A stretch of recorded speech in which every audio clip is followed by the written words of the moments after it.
The smell of leather polish and cigar smoke filled Gerald Brennan's office. Kate stood before the polished mahogany desk, three boys clinging to her travel-worn skirts.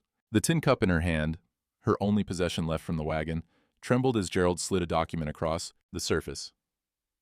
"You abandoned the claim, Catherine." His voice was flat, cold. 122 days absent. Texas law requires continuous residency. Kate's throat tightened. "My mother died. Thomas told me to go." "Thomas is dead."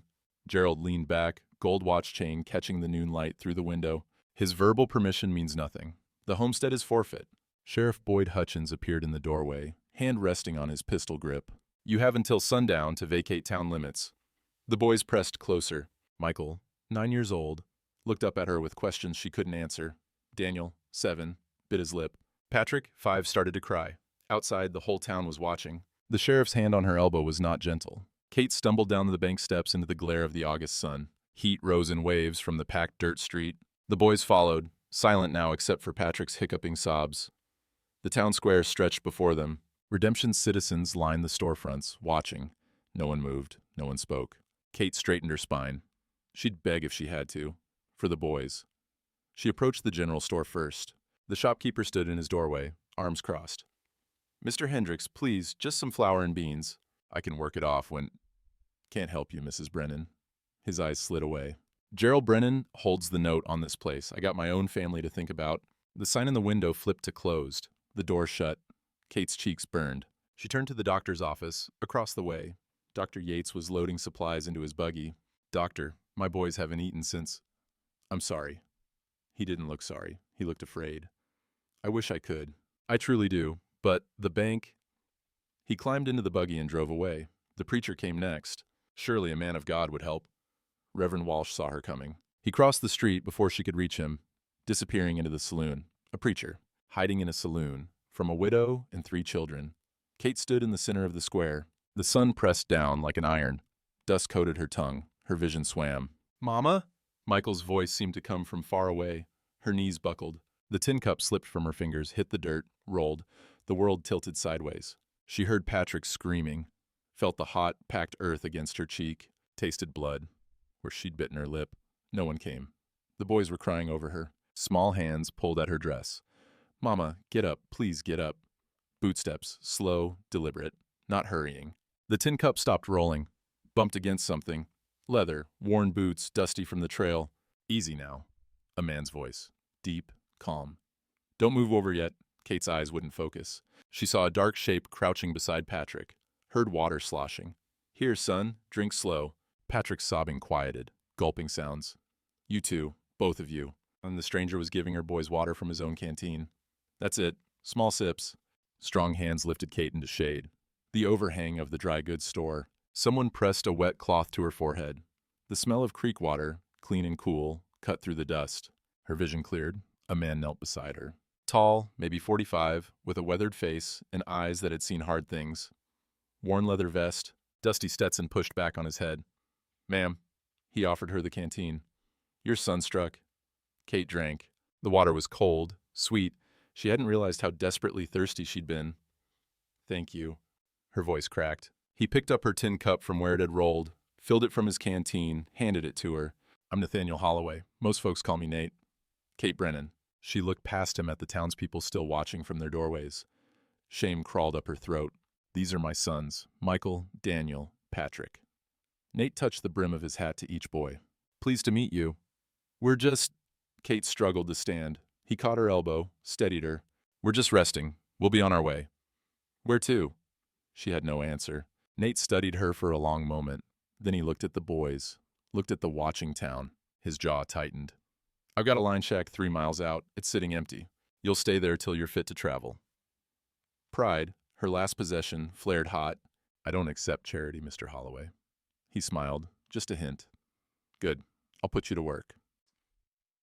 Nate's wagon swayed over the rutted trail. The boys sat in back, too exhausted to talk. Kate gripped the seat rail, watching mesquite and sage blur past. The smell of horse sweat and old leather filled her nose. 3 miles felt like 30. But gradually, the land changed. She heard it first, the sound of running water. Impossible in this drought. Yet there it was, clear and bright. A creek cutting through a stand of cottonwoods. The line shack appeared, Small, but solid, with a covered porch and glass windows still intact. Behind it, a larger building, barn by the look of it, and beyond that, cattle grazing in green pasture. This is yours? Kate couldn't keep the surprise from her voice. Part of the Triple H. My main ranch is another 2 miles west. Nate set the brake. This was for my foreman, but he moved on 6 months back. A woman emerged from the cabin, stout, gray-haired, with kind eyes and flour on her apron. The smell of beans cooking drifted out behind her. Maria Santos, my housekeeper. Maria, this is Mrs. Brennan and her boys. Maria took one look at the children and clucked her tongue. Madre de Dios, come, come. Food first, then rest. The inside of the cabin was clean, simple. A main room with a cook stove and table. 2 small bedrooms. Maria ladled beans into bowls, sliced thick bread, poured milk from a pitcher. The boys fell on it like wolves. Kate tried to eat slowly, failed. The food was plain but hot, and her stomach had been empty for 2 days. Maria watched with satisfaction. When the boys had scraped their bowls clean, she shooed them toward one bedroom. There's a bed big enough for 3. Go on, niños, sleep now. They were asleep before their heads hit the pillows. Kate stood awkwardly in the main room. Nate poured coffee, black and strong. The smell steadied her. Holloway, I need to understand what's happening. Gerald Brennan, he's my husband's brother. When Thomas died, I was in St. Louis settling my mother's estate. Gerald sent word to stay there, that he'd handle everything. I was gone 4 months. When I returned, the homestead was gone. Nate's voice was flat. Yes, Gerald said I'd abandoned the claim, that it was forfeit under Texas law. She wrapped her hands around the tin cup of coffee. Is that true? Nate's silence was answer enough. Maria sat down at the table, her expression grim. Tell her, Nathaniel. She needs to know what she's facing. Nate pulled out a folded paper from his vest pocket, a surveyor's map. He spread it on the table. Texas homestead law requires 180 consecutive days of residency to maintain a claim. If you're absent more than that, the land reverts to territorial status. Available for purchase. Kate's throat closed.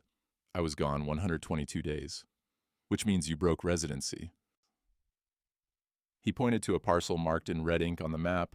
This your husband's claim? She nodded. Gerald filed foreclosure papers the day after you left town. Claimed abandonment. Bought it from the territory for 10 cents an acre.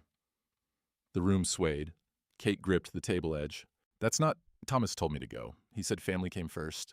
He was going to file an extension, a hardship variance. Did he file it in writing?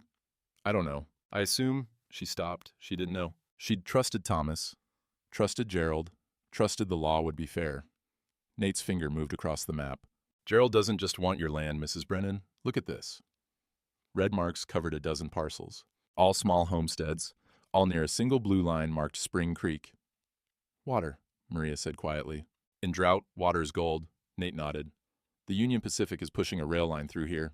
They need a water stop. Gerald's been buying up every homestead with water access, yours included. Kate stared at the map. Her homestead sat directly on the creek. How much is he selling it for?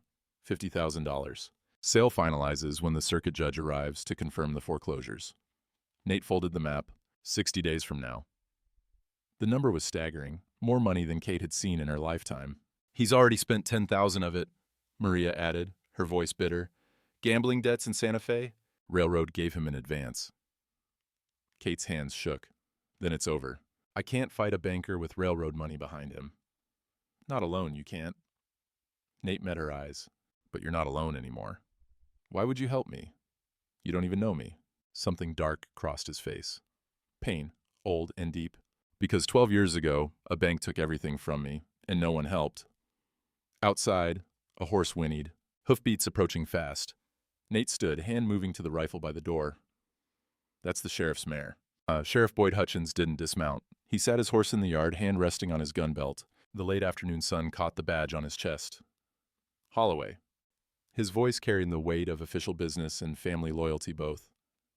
Need a word. Nate stepped onto the porch, rifle loose in his hand. Not pointed, not yet.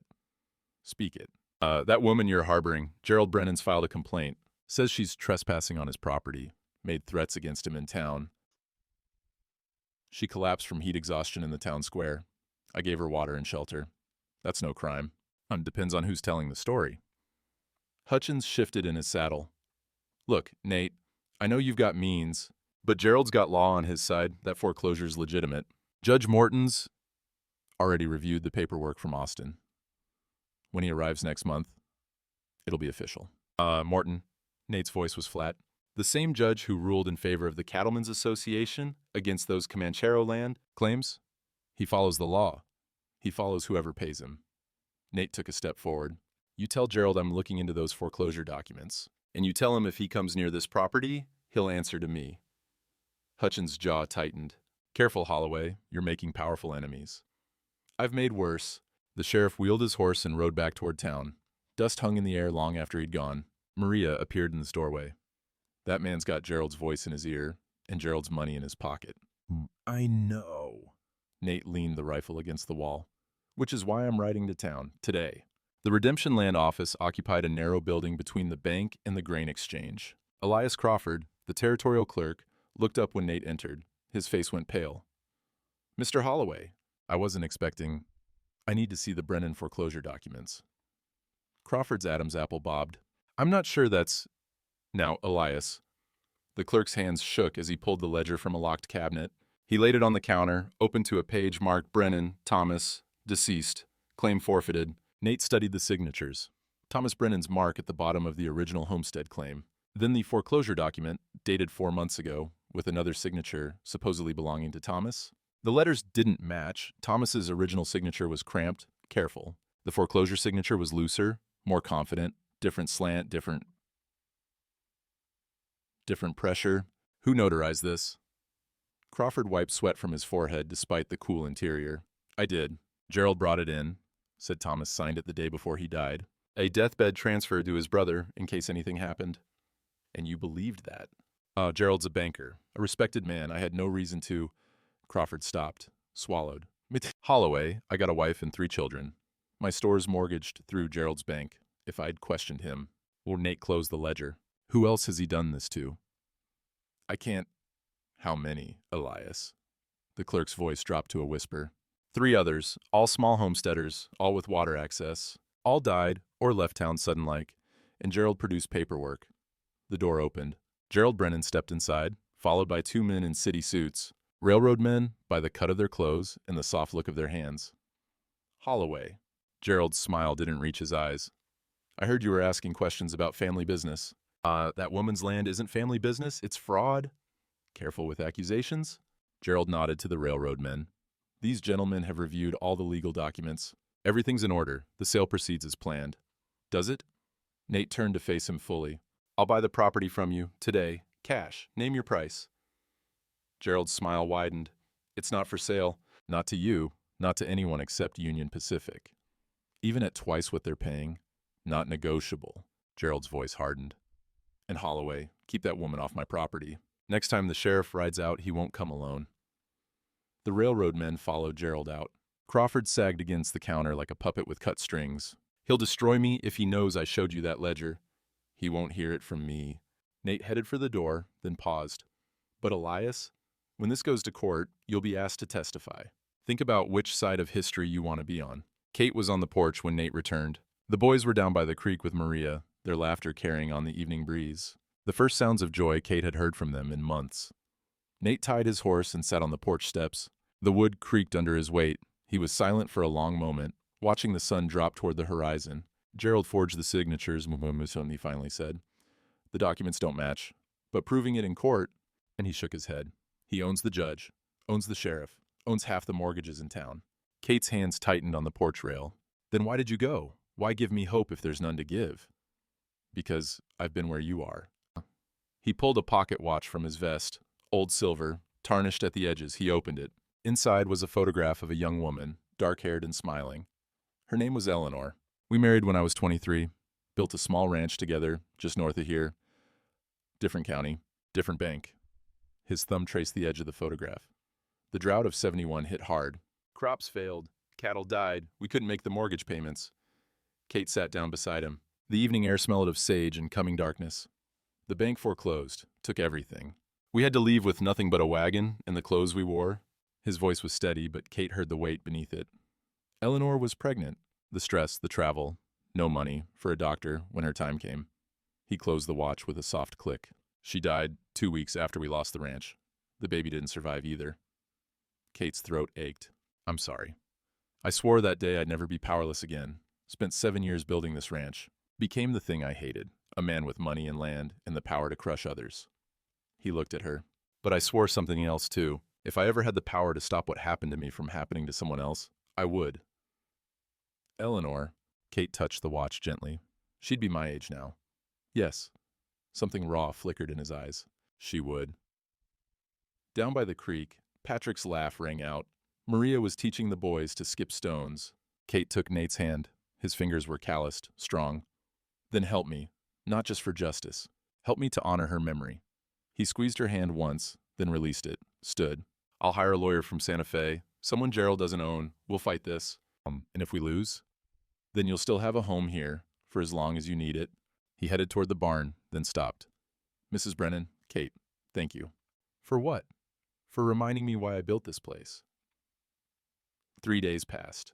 Kate helped Maria with cooking and mending, keeping her hands busy so her mind wouldn't race. The boys thrived in the open air. Michael shadowed the ranch hands, learning to curry horses and mend tack. Daniel discovered Maria's herb garden and appointed himself its guardian. Patrick followed a blue-tick hound named Copper everywhere, the dog patient with the small boy's constant questions.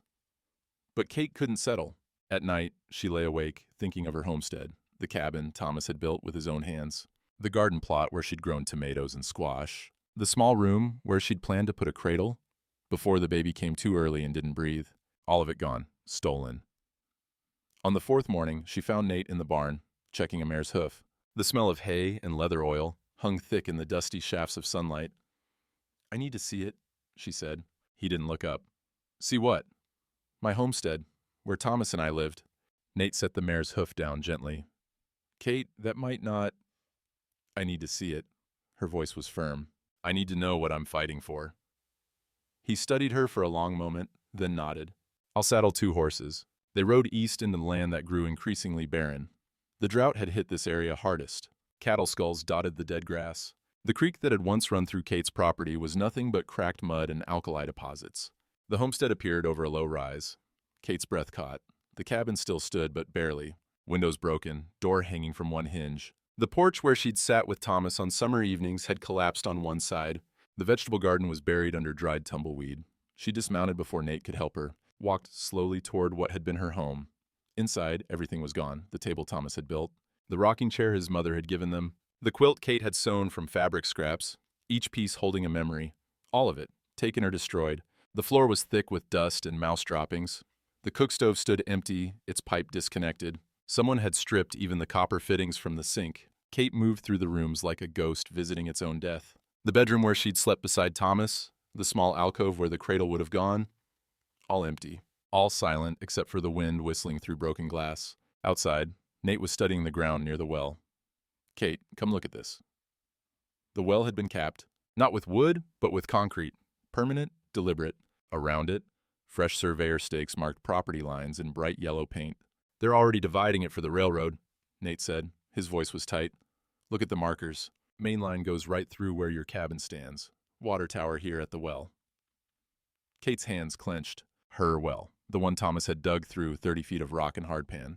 His back had ached for months after. Now sealed forever under concrete so a railroad could profit from his labor. There's something else. Nate was walking toward the back of the property, beyond where the barn had stood. Kate, maybe you should... But she was already following. Past the collapsed barn timbers. Past the chicken coop that was now just scattered wire and rotted posts. To a spot under a dead cottonwood where the ground rose slightly. A wooden cross stood crooked in the dirt. The name carved into it was barely visible under dust and weather, but Kate could read it. Here lies Thomas Brennan, and died June 12, 1878. Her legs went out from under her. She knelt in the alkali dirt, hands pressed against the dry ground. The smell of sage and dust filled her nose. The wind pulled at her hair, her skirts. Above, a single meadow lark sang, the first bird she'd heard in this dead land. I didn't know. Her voice broke. Gerald never told me where they buried him. I asked, I begged. He said it was handled, that I didn't need to worry about such things while I was grieving. Nate crouched beside her. His hand hovered near her shoulder, then dropped. Kate, he died alone. He died, and I wasn't here. And then they put him in the ground without me, without his sons. Tears cut tracks through the dust on her face. And now he's buried on land that isn't even ours anymore. On land Gerald stole, on land they're going to tear up for railroad tracks. She pressed her forehead to the wooden cross. The wood was hot from the sun, rough, Thomas had been a good man, a kind man. He'd deserved better than this, dying alone, buried unmarked, his grave sold to strangers. Nate stood, moved away to give her space. She heard his boots crunching in the dirt, then a sudden stop. Kate, you need to see this. She couldn't move, couldn't leave Thomas. Kate, his voice was urgent now. Now. She forced herself to stand, walked to where Nate knelt near the foundation of the old barn. He was holding a metal box, the kind used for important documents. It had been buried under the collapsed timbers, hidden. Inside were papers, a deed, letters, and another document, official, with the territorial seal. It's a will, Nate said, reading quickly. His face was stone. Dated the day before Thomas died? Kate's heart hammered. What does it say? It says that in the event of his death, all property and assets pass to his wife, Catherine, with guardianship provisions for his sons. Nate's jaw clenched. It specifically names you, specifically protects your claim even if you're absent for family emergency. Hope surged. Then Gerald can't... Look at the second document. Nate handed her another paper. It was also a will, also dated the day before Thomas's death. But this one was different. This one left everything to Gerald Brennan, in trust given my wife's extended absence and uncertain return.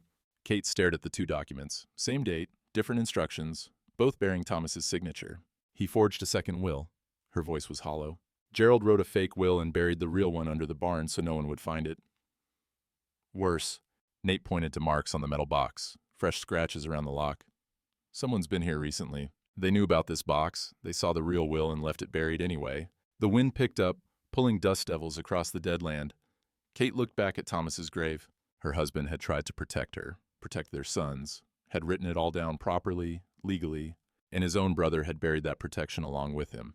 Gerald knew. She could barely force the words out. He knew Thomas made a will protecting us. He found it and hid it and made his own version. Then he sent me that telegram telling me to stay in St. Louis, telling me he'd handle everything. He kept me away long enough to claim abandonment. Nate was studying the irrigation plans in the box. His face grew darker with each page. Kate, look at these. The plans showed the underground spring that fed the well, fed the entire property. Water tables, flow rates, calculations. And at the bottom, a note in Gerald's handwriting. Spring diverted to East Parcel July 1st. Brennan property to show as dry claim. Value reduced for railroad negotiation. He didn't just steal the land. Kate's voice was shaking now. He killed it first, diverted the water to make it look worthless, then foreclosed, then sold it to the railroad as a water source, using the same water he stole from it. The enormity of it crashed over her. Thomas dead and buried on stolen land, his will forged and hidden, his water diverted, his property stripped, his wife and sons left with nothing. And Gerald had orchestrated all of it, every piece, every lie, every document, while telling her he was helping, while telling her to trust him, while calling her family. Nate carefully placed the documents back in the metal box. This changes everything. We have proof now. Proof of forgery, proof of water theft, proof Gerald knew exactly what he was doing. Kate stared at Thomas's grave, at the surveyor stakes, at the sealed well that should have been her son's inheritance. He buried my husband on land he was already planning to steal. Her voice was eerily calm now. He stood at the grave, probably said a prayer, then went home and forged a will and sent me a telegram full of lies. She turned to Nate. Something had broken in her, or perhaps something had hardened. I want everything, not just my land, not just justice. I want everyone to know what he did. I want his name destroyed the way he destroyed mine. I want him to feel what I feel, standing at my husband's grave on soil he stole. Nate met her eyes. Then we give him that. The ride back to the line shack was silent. Kate held the metal box against her chest. Inside it, Thomas's words, his real words, his true wishes, not the lies Gerald had created. The boys were waiting on the porch when they arrived. Michael stood when he saw his mother's face. Knew, the way children know, that something had changed. Mama. Kate dismounted. Her legs were steady now. The grief had burned itself into something harder, something useful. Go inside, boys, all three of you. They obeyed without argument. Maria took one look at Kate and began heating water for coffee. Nate carried the metal box to the table but didn't open it. Kate washed her face at the basin. The water was cool, clean, smelled of the creek that ran behind the cabin. She dried her hands on a towel, braided her hair back tight, and sat down with her sons. I need to tell you something about your papa. Patrick climbed into her lap. Daniel and Michael sat close, pressing against her sides. Your papa died 4 months ago. I wasn't there, and I'm sorry for that. I was taking care of Grandma Ruth in St. Louis, like Papa told me to. She stroked Patrick's hair. But I found him today, found where he's resting. Can we visit? Daniel's voice was small. Yes, we will, I promise. She pulled them closer. But here's what you need to understand. Your papa loved you. Loved you so much that before he died, he wrote down instructions to make sure you'd always have a home, always have land, always have water to drink and grow food. She opened the metal box, pulled out the real will, let them see it, though they couldn't read the legal words. Your Uncle Gerald took that away. He hid Papa's words and wrote his own instead. He stole what was meant to be yours. Michael's jaw clenched. At 9, he was old enough to understand theft, old enough to understand betrayal. But we're going to fight, Kate continued. Mr. Holloway is going to help us. It won't be easy. People might say cruel things about us, about me. They might call me names, call us names. What names? Patrick asked. Kate glanced at Nate. He gave a small nod. Truth was better than surprise. They might say I'm a liar, that I'm trying to steal from Uncle Gerald instead of the other way around. They might say, she took a breath. They might say I'm a bad woman, that you boys aren't really Papa's sons. Michael jerked upright. That's not true. No, it's not. But people will say it anyway, because Uncle Gerald will pay them to say it. And she cupped his face in her hands. Can you be strong when they do? Can you remember the truth, even when lies are louder? All three boys nodded. Good. She kissed each of their foreheads. Then we'll be strong together. Maria set coffee on the table, strong and bitter. Kate drank it black, letting the heat center her. After the boys went outside to do chores, Nate spread the documents across the table. The real will. The forged will. The irrigation plans showing water diversion. Letters. Deeds. There's more here than I thought, he said, pulling out a folded letter from the bottom of the box. This is recent. Written to you? Never sent. Kate recognized Thomas's handwriting immediately. The careful slope of his letters, the way he dotted his I's. She unfolded it with trembling hands. My dearest Kate, if you're reading this, I'm gone. I pray you never have to. But a kicked horse yesterday made me think about what I'm leaving unsaid. The spring on our land is everything. It's not just water, it's life in this country. Legacy for our boys. I've documented the flow rates, the depth, everything the railroad will want to know, because they'll come asking. And when they do, stand firm. That water is worth more than they'll offer. More than Gerald will tell you it's worth. My brother means well, but he thinks in bankers' terms, pennies and interest rates. He doesn't understand what a spring means when everything else is dust. The spring is legacy for the boys. Don't let anyone convince you otherwise. Your loving husband, Thomas. Kate's vision blurred. She pressed the letter to her chest. He knew Gerald would try something. He suspected. Nate's voice was gentle. But he trusted his brother enough not to believe it would go this far. Maria began preparing supper. Beans and cornbread, the smell of ham hock and onions filling the cabin. Outside, the boys' voices rose and fell as they fed chickens and gathered eggs. Kate read the letter again, then carefully folded it and placed it back in the box. We'll need this for the hearing. We'll need more than that. Nate pulled out a clean sheet of paper, dipped a pen in ink. Let me show you what we're facing. He drew a simple diagram. At the top, Judge Silas Morton. Lines connected him to Gerald's bank, to the railroad company, to the territorial land office. Morton's bought. Everyone knows it. No one can prove it. He'll arrive in 60 days to confirm Gerald's foreclosures, not just yours, but 3 others. All small homesteaders, all with water. Then we need a different judge, Kate said. There's one, Horace Whitmore, federal circuit judge, based in Santa Fe. 70 years old and honest as the day is long. Nate tapped the paper. He's not scheduled to come through here for 8 months. But I can ask him to come early. I saved his grandson from drowning 5 years back. He owes me. Will he come? If I ask, he'll try. Nate met her eyes. But, Kate, even with Whitmore, we need witnesses. People who'll testify. Gerald forged documents. People who saw him divert water. People who'll stand up in public and call a banker a liar. In this town? Where Gerald holds half the mortgages? Maria shook her head. They're too frightened. Then we find the ones who are more angry than frightened. Kate's voice was steel. Elias Crawford, the land clerk. He knows Gerald forced him to notarize forgeries. What if we took away his fear? Nate smiled slow. You mean, what if someone bought his mortgage from Gerald? Can you do that? I can do a lot of things. When properly motivated. He stood, walked to the window, watched the boys playing with copper in the yard. But once we start this, Gerald will fight back. Hard. He'll spread those rumors. He'll make life hell for you and the boys. Kate stood beside him. The evening light was soft gold on the pasture. The smell of coming rain, finally, after months, hung in the air. Let him try, she said. I've already stood at my husband's grave on stolen ground.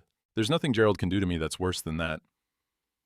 Nate looked at her with something like respect. Then tomorrow, we start buying mortgages. And loyalty. The rumors started 2 days later. Kate heard them at the general store. She'd taken Maria's wagon to buy flour and salt. Nate had given her credit at Hendrix's store, made it clear the account would be paid. Hendrix had no choice but to accept. But when Kate entered, the conversation stopped. 3 women clustered near the fabric bolts. Their eyes slid over her like oil on water. Mrs. Brennan, one of them said. Mrs. Colton, the mayor's wife. Her voice was sweet as spoiled honey. How kind of Mr. Holloway to provide for you and your children. The pause before children landed like a slap. Kate's spine straightened. Holloway has been generous to a family in need, as any Christian man would be. Oh, certainly. Mrs. Colton exchanged glances with the other women. Though some men are more generous than others, particularly with young widows. The meaning was clear. Kate felt heat crawl up her neck. But she kept her voice level. If you have something to say, Mrs. Colton, say it plain. I'm sure I don't know what you mean. The woman's smile was a blade. I'm simply noting that Mr. Holloway has never shown such particular interest in charity cases before. One wonders what you've offered in exchange for his protection. Kate's hands clenched on her shopping basket. The smell of pickles and dried tobacco filled her nose. The wood floor creaked as she took a step forward. My husband died. His brother stole my land. Mr. Holloway offered shelter to a widow and 3 children. If your mind goes to darker places, Mrs. Colton, that speaks to your character, not mine. She paid for her flour and salt, left without another word. But the women's laughter followed her out. It got worse. The preacher's sermon that Sunday was about Jezebel, about women who used their feminine wiles to corrupt righteous men, about the importance of moral purity in the community. Kate didn't attend. She was still at the line shack. But Maria heard about it from the ranch hands. Word spread fast in a small town. By Monday, the boys were hearing it. Michael came home with a split lip and bruised knuckles. Daniel was crying. Patrick clung to Maria's skirts, silent and afraid. Kate found Michael in the barn, sitting in an empty stall. The smell of hay and horse sweat hung in the dim light. Who was it? Michael's jaw was set. Tommy Hutchins, the sheriff's boy, he said... His voice cracked. He said you were whoring for Mr. Holloway, that me and Daniel and Patrick weren't Papa's real sons, that we were bastards. Kate pulled him into her arms. He resisted at first, 9 years old and trying to be a man. Then he broke, sobbing against her shoulder. It's not true, he choked out. I know it's not true. But everyone was laughing. And when I hit him, the teacher sent me home, like I was the one who did wrong. You did nothing wrong. Kate held him tight. You defended your family's honor. Your papa would be proud. But what if they keep saying it? What if everyone believes them? Kate tilted his face up, looked him in the eyes. Then let them believe lies. We'll know the truth. And when this is over, when we prove what Uncle Gerald did, they'll all know they were wrong. But doubt gnawed at her. What if they didn't? What if the lies stuck, even after truth came out? What if her boys grew up wearing that stain? That evening, Gerald himself came. He rode up with 2 ranch hands, protection or witnesses or both. Nate was out checking cattle. Only Kate and Maria were there when Gerald dismounted in the yard. Catherine, he touched his hat brim. Polite. Poisonous. I'd like a word.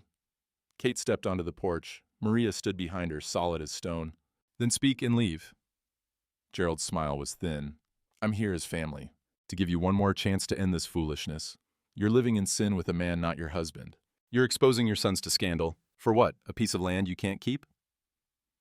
The land Thomas left me and my sons. The land you stole. Stole? Gerald's voice rose, playing to his audience. I followed the law. You abandoned the claim. I filed properly, paid properly, everything's legal and documented. Including the will you forged? His face went still, just for a moment, then the smile returned. I don't know what lies Holloway's filling your head with, but there's no forged will. Thomas left everything to me in trust. It's all filed with the territorial office. We'll see what the judge says. Yes, Judge Morton arrives in 3 weeks, not 8 months, not 60 days. Gerald's voice was sharp now. 3 weeks, Catherine. And when he confirms my ownership, all of this, he gestured at the line shack, the ranch. Nate's protection means nothing. The land will be sold, the railroad will lay tracks, and you'll still be a whore living on borrowed charity? Kate's hand moved before she could think. The slap cracked across his face. Gerald staggered back. His hand went to his cheek. The ranch hands tensed, hands dropping to their guns. "Get off this property," Kate said. Her voice was deadly calm. "And don't come back." Gerald's eyes were cold fury. "You'll regret this. All of it." He rode away, but his words hung in the air like smoke. 3 weeks, not 60 days. Gerald had somehow accelerated the timeline. Morton was coming early. That night, long after the boys were asleep, Kate sat on the porch. The smell of night-blooming jasmine drifted on the breeze. Stars wheeled overhead, indifferent to human struggles. She heard the horse before she saw it, a rider approaching slowly, carefully, stopping at the tree line. Nate emerged from the barn, rifle in hand. "Hold there." "It's me, Elias Crawford." The land clerk's voice shook. "I need to speak to Mrs. Brennan, and to you, Mr. Holloway." He dismounted. Even in moonlight, Kate could see the fear on his face. His shirt was soaked with sweat despite the cool night. He clutched a leather satchel to his chest like a shield. "I can't do this anymore." Crawford's voice broke. "I can't sleep. Can't look at my wife. Can't face myself in the mirror." Nate gestured him onto the porch. Maria brought coffee. Crawford's hands shook so badly he could barely hold the cup. "I brought documents. Original deeds, foreclosure papers, all of them." He opened the satchel. 3 other families besides yours. Gerald used the same method every time. Waited till the owner died or left. Forged signatures, filed quick before anyone could question. Kate pulled the papers into lamplight, names she didn't know. Properties, marked on maps, all near water sources, all foreclosed within the last 2 years. "There's more." Crawford wiped his face. "Gerald's already spent $10,000 of the railroad advance. Gambling debts in Santa Fe. The poker houses have records. He's in deep with some dangerous men." Ooh, Nate leaned forward. "How deep?" "Deep enough that if this land sale falls through, he's ruined. Worse than ruined. Those men will collect, one way or another." Crawford's voice dropped to a whisper. "That's why he pushed Morton to come early. He needs this done before anyone can stop it, before the railroad finds out he's already spent their money." Kate stared at the documents. Gerald wasn't just greedy, he was desperate, trapped by his own schemes. "Will you testify?" Nate asked. "In court, in front of Morton, in front of the whole town." Crawford's face went pale. "Gerald holds my mortgage. If I testify, he'll foreclose. My family will lose everything." "What if you didn't have a mortgage?" Nate's voice was calm. "What if I bought it from Gerald tomorrow? Cash. He can't refuse a full payment. He'd know why you did it. He'd find other ways to—" "Let me worry about Gerald." Nate stood. "I'm asking you to choose. Sleep easy with your silence, or stand up and tell the truth. But know this, if you stay silent, more families will lose what you helped take, including this one." Crawford looked at Kate, at the metal box on the table with Thomas's real will inside, at the maps and documents spread across the porch. "I'll testify," he whispered. "God help me. I'll testify." The sheriff arrived at dawn. Kate was already awake, helping Maria prepare breakfast for the ranch hands. She heard the hoof beats and knew before she saw the badge. Nate met Hutchins in the yard. Their voices carried through the open window. "Judge Morton's in town. Arrived last night. 3 weeks early." Kate's breath stopped. The smell of burning bacon forgotten. "Hearings set for tomorrow. Noon. Town Square." Hutchins shifted in his saddle. "Gerald's called witnesses. Got the railroad men coming. Even has affidavits from 3 families saying their foreclosures were proper and legal." "Paid affidavits," Nate said flatly. "Legal, all the same." The sheriff's voice held something that might have been regret. "Look, Nate, I know you think you're helping this woman, but you're going against a banker, a railroad, and a territorial judge. Whatever evidence you think you have, it won't be enough. Morton doesn't overturn bank foreclosures. Not for widows, not for anyone. We'll see." After Hutchins left, Nate paced the cabin like a caged wolf. Kate watched him, her mind racing. "Send the telegram," she said, yet to Judge Whitmore. "Tell him we need him now." Nate rode to town within the hour, came back 2 hours later with a telegraph slip. Kate read it twice, willing the words to change. "Stop. Arrive tomorrow, sundown. Stop, will do my best. Stop. Whitmore. Tomorrow, sundown?" Kate's voice was hollow. "The hearing's at noon. It'll be over by the time he arrives. Not if Morton can be delayed." "How? He's already here. Gerald's ready. The railroad men are ready." She crumpled the telegram. "We lost before we started." Nate caught her wrist. His grip was firm, warm. "Listen to me. We're not done. Not while we're still standing. Standing doesn't win court cases. No, but it makes them remember you." He released her hand. "Get the boys. Tell them to dress clean. We're gonna do something that'll have the whole town talking. By mid-morning, word had spread. Nate Holloway was calling in his ranch hands. All of them. To the main corral at the Triple H. Kate dressed the boys in their Sunday clothes, threadbare but clean.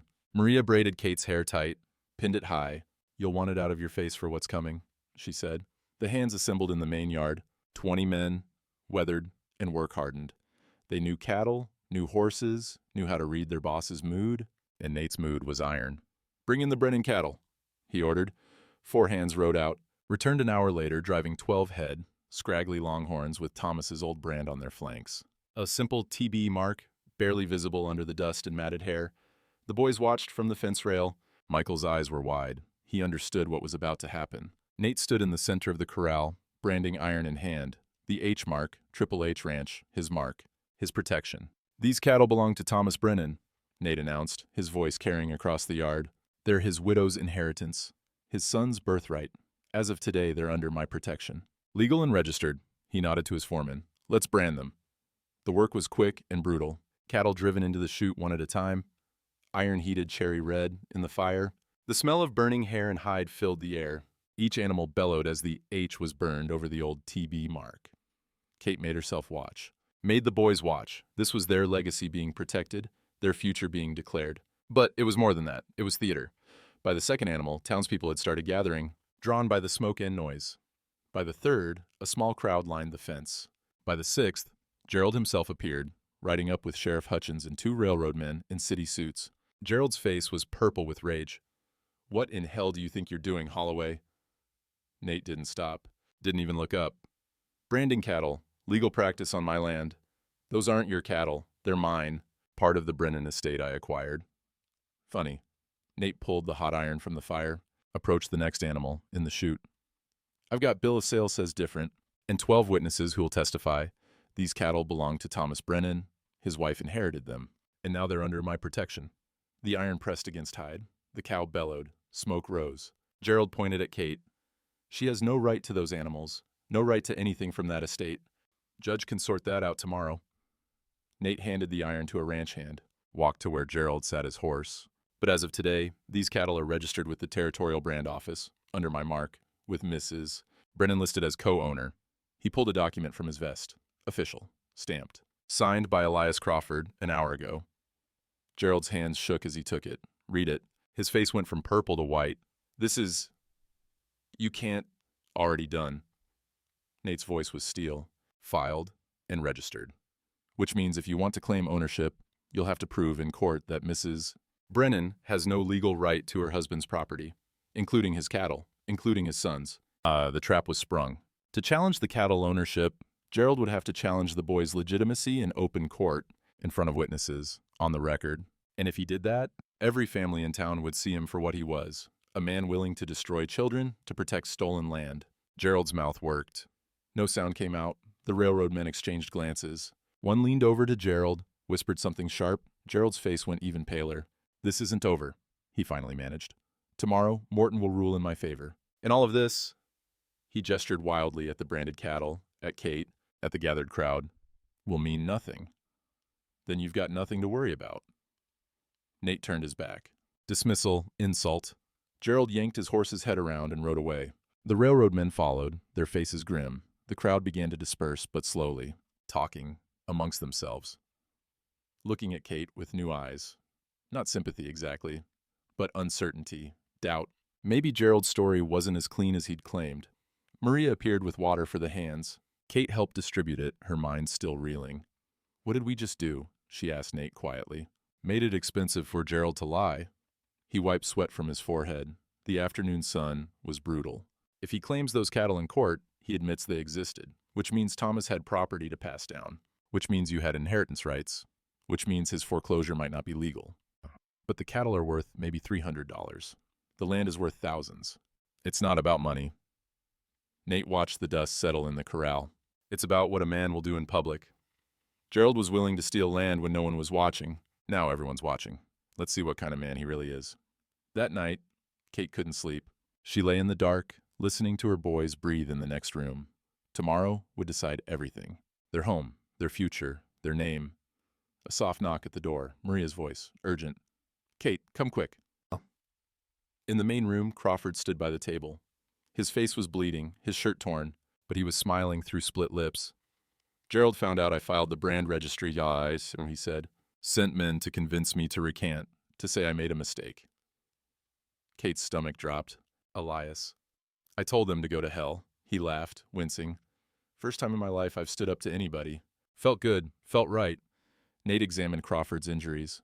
A black eye forming, bruised ribs, nothing broken. You'll testify tomorrow? Wild horses couldn't stop me. Crawford pulled a folded paper from his pocket. And I brought one more thing. Gerald's bank ledger. The real one shows every dollar of that railroad advance he spent, every poker debt, every cent he owes to men who don't forgive late payments. He laid it on the table. Proof of Gerald's desperation. Proof of his fraud.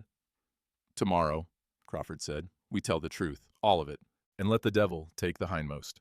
The town square was packed by 11. Seemed like every soul in redemption had come to watch. They lined the storefronts, filled the boardwalks, clustered around the dry fountain that hadn't flowed in 2 years. Judge Silas Morton presided from a makeshift bench, 2 barrels and a plank set up under the bank's awning. He was 60, heavy-jowled, with eyes like a shark. His gavel was polished oak, and he used it often, enjoying the sound. Gerald sat at a table to the right, flanked by 2 lawyers in expensive suits. The railroad men stood behind him, arms crossed. Sheriff Hutchins leaned against a post, hand on his gun. Kate sat at a rough table to the left, Nate beside her, Crawford behind them, his bruised face drawing stares and whispers. The boys sat on a bench with Maria, scrubbed clean and silent. The smell of dust and sweat hung heavy. The sun beat down without mercy. Morton banged his gavel. Court is in session. Matter of Brennan, estate, foreclosure, and property transfer. Mr. Gerald Brennan, banker versus Catherine Brennan, widow. Mr. Brennan, present your case. Gerald stood, smooth, confident. Your Honor, this is a simple matter of abandoned property. My brother Thomas died June 12th of this year. His wife was absent from the homestead claim for 122 days, well over the statutory limit. I filed proper foreclosure proceedings, paid fair market value, and have since negotiated a legitimate sale to Union Pacific Railroad. He gestured to his lawyers. Documents were presented, filed, stamped, everything official. Mrs. Brennan now claims ownership, but she has no legal standing. She abandoned the claim. The law is clear. Morton barely glanced at the documents. Mrs. Brennan, your response. Kate stood. Her hands wanted to shake. She made them still. My husband Thomas wrote a will protecting my claim. His brother hid it and forged a false one. I have the real will here, along with proof of forgery. And she placed the metal box on the table, opened it. The real will, Thomas's letters. The irrigation plants showing water diversion. Morton waved a hand. Do you have expert testimony on the alleged forgery? A handwriting analyst. A notarized affidavit. I have the land office clerk who was forced to notarize the false documents. Crawford stood, legs shaking but voice steady. Your Honor, Gerald Brennan coerced me into— Objection. One of Gerald's lawyers was on his feet. This witness has a conflict of interest. Mr. Holloway recently purchased his mortgage from Mr. Brennan. He's been paid to testify. Morton nodded. Sustained. The testimony is inadmissible due to financial bias. Kate's chest tightened. But, Your Honor, do you have any other witnesses? Anyone not financially connected to Mr. Holloway? Silence. The townspeople watching from the square didn't move, didn't speak. Their mortgages, their loans, their livelihoods, all connected to Gerald's bank. I didn't think so. Morton picked up his gavel. Mrs. Brennan, sympathy for your situation aside, you have no standing. The foreclosure was legal. The land sale to Union Pacific will proceed as— Hoofbeats, fast and hard, cutting through Morton's words like a knife. A rider burst into the square, dust billowing. An older man, gray-bearded, wearing a black coat and federal badge. His horse was lathered, exhausted. He'd ridden hard. Judge Horace Whitmore dismounted like a man 30 years younger. I invoke federal review of these proceedings under territorial fraud statutes. His voice carried across the square. This hearing is suspended pending investigation. Morton's face went purple. Judge Whitmore, this is highly irregular. You have no jurisdiction here. And I have federal jurisdiction over land fraud cases involving interstate commerce. Whitmore pulled documents from his saddlebag. The Union Pacific Railroad is federally chartered. Any fraudulent land sale to them falls under my authority. He walked to Kate's table, examined the metal box contents, read Thomas's real will, studied the forged version. His face grew harder with each page. Mrs. Brennan claims water diversion and document forgery. Serious charges. They warrant investigation. He turned to the crowd. Is there a water diviner in this town? An old man stepped forward from the crowd. Comanche, weathered as dried leather. He carried a forked willow branch. I divine water for Mr. Holloway's ranch. Good. Whitmore pointed to Gerald. Brennan claims the Brennan homestead property is dry, that the well is sealed because it ran empty. If that's true, we'll confirm it. If it's false, we'll know Mrs. Brennan's accusations have merit. Gerald's lawyers started objecting. Morton tried to intervene. But Whitmore's federal authority superseded them both. We'll ride to the property now. All parties. All witnesses. The homestead looked even more desolate with 50 people standing in its dust. The cabin gaunt, the well capped with concrete. Surveyor stakes marking where railroad tracks would run. The diviner walked the property slowly, the willow branch held before him. Everyone watched in silence. Near the sealed well, the branch dipped, hard. The old man's arms shook with the force of it. Water here. Strong flow, maybe 20 feet down. Whitmore turned to Gerald. The well is sealed. Why, if it was dry? To prevent accidents, children falling in. Break the seal. Gerald's face went white. That's destruction of property. You can't. I can and will. Sheriff Hutchins, get tools. It took an hour. Sledgehammers and pry bars. The concrete cracked, broke, fell away in chunks. And there beneath it, water, clear and cold, rising to within 6 feet of the surface. The diviner lowered a bucket on a rope, drew it up. The water splashed over the rim, sparkling in the sun. He filled a tin cup, Kate's cup, the one she'd clutched in the bank that first day. He handed it to Kate. She stared at it. Water from her own land. Water Gerald had sealed away. Water that was supposed to be dead. The taste was sweet, cold, alive. She filled the cup again, offered it to her sons. They drank, one by one. Then she did something that made the entire crowd go silent. She walked to Gerald, held out the cup. Even you deserve water, Mr. Brennan. Gerald's face crumpled. His hands shook as he took the cup, drank, choked on it.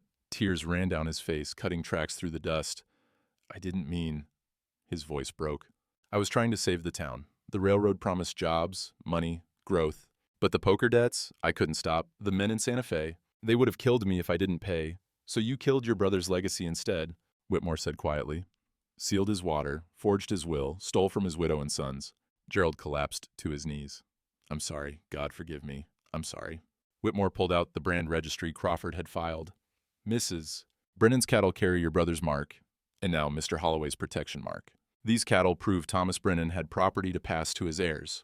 Prove the boy's legitimacy. Prove Mrs. Brennan's right to inheritance. He held up Thomas's letter.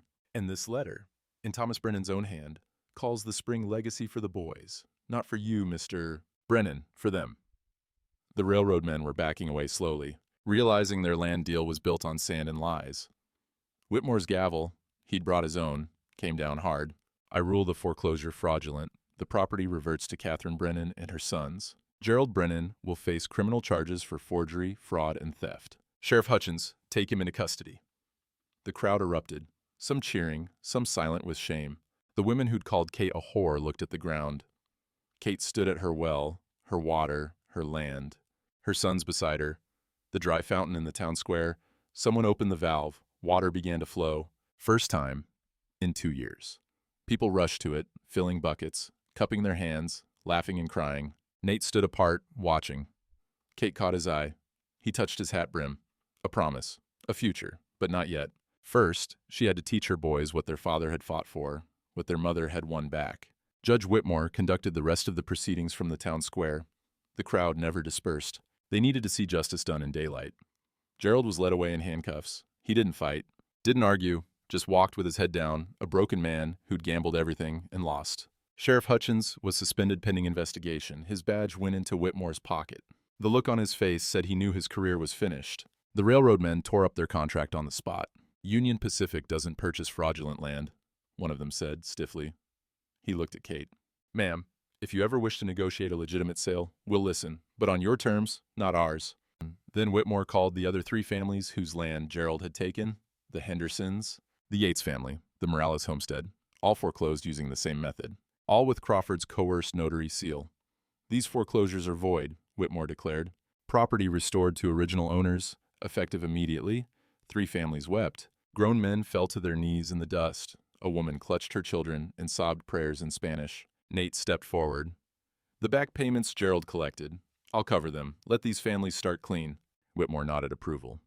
Noted for the record, Mr. Crawford, your testimony was crucial. Your courage in coming forward despite personal risk is commendable. All charges of complicity are dropped. Crawford's wife pushed through the crowd, threw her arms around him. He held her and cried like a child. Kate watched it all from beside the well, the water still flowing, the tin cup still in her hand. The boys pressed against her sides. "Mama," Michael said quietly, "is it over?" "Yes, baby, it's over. Can we go home now, to Papa's house?" She looked at the ruined cabin, the collapsed porch, the broken windows. It would take weeks to make it livable again. But it was theirs, legal and permanent. "Yes," she said, "we can go home."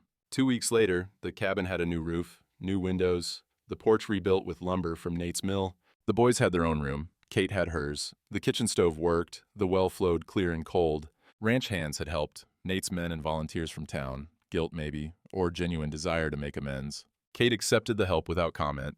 Maria came twice a week, bringing food and friendship, teaching Kate to make tortillas, to preserve vegetables, to spin wool.